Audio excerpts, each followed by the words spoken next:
PlayStation Vita. Now I've already gone over the basic stuff, but I'm going to go a little bit more in depth with the finer points of the Vita. Some of the points that you may not have heard so much of in the press release. One thing controversial about the system is the new memory cards. The system has done away with the UMDs of the PSP and instead replacing them with these cards. There are two slots for the memory cards. One is for the games and it goes here, while the other one for the memory card goes here. And if I could get this out for you, you could see that these are really, really small. Pull that out. I mean, look at this. Compared to my thumbnail, yeah, I'm gonna lose a bunch of these. So I would recommend getting like a travel case or putting them in a small little tin or something like that, or just leave them in your system. I mean, you can't lose them if they never go away. And you can now take your gaming anywhere with the Wi-Fi or the 3G models.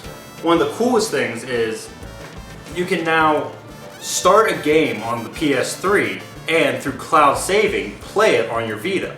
So say you start a franchise in a sports game on your PS3, but you're going out of town for a while and don't feel like bringing your system with you.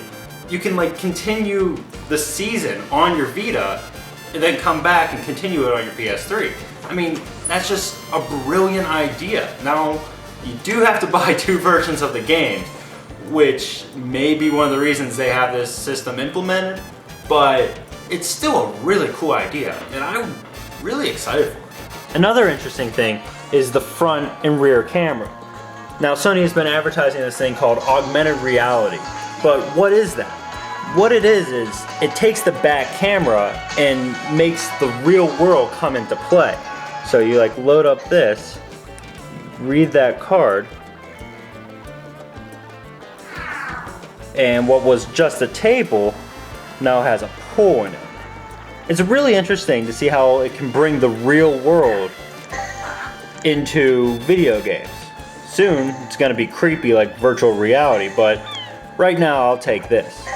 Now I know I've been going on about how great this thing is and I'm really enjoying it, but I do have some complaints, and trust me, they're some big complaints.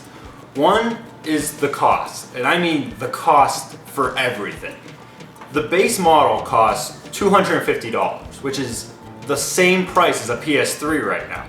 Also, the bigger complaint is the memory cards. They are just unnecessarily expensive. I mean, I got the 8 gig, and that cost me $30. Now, I could go on Amazon and get an 8 gig memory card for like $5, including shipping. So that is just unexcusable. It's going to be really interesting to see how this competes against, say, iPads, and especially the 3DS. 3DS took a huge price drop within a couple months. I can really see the Vita taking a huge price drop in a couple months. But what the Vita needs to do is to understand what they are. They are a gaming system. I mean, 2 analog sticks, buttons. They're going after gamers like me. I want to play a gaming system, and that's what this is. It has a lot of other cool features, but it's a gaming system. But in terms of the games, they really need to make sure they have creative games coming out. I played a game called Escape Plan.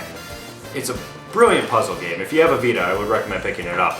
But what it does is it does gaming differently and only can be done on a Vita. It uses the front touchscreen, the back touchscreen, just the tilt controls. That's what they need. They don't need ports of just other games.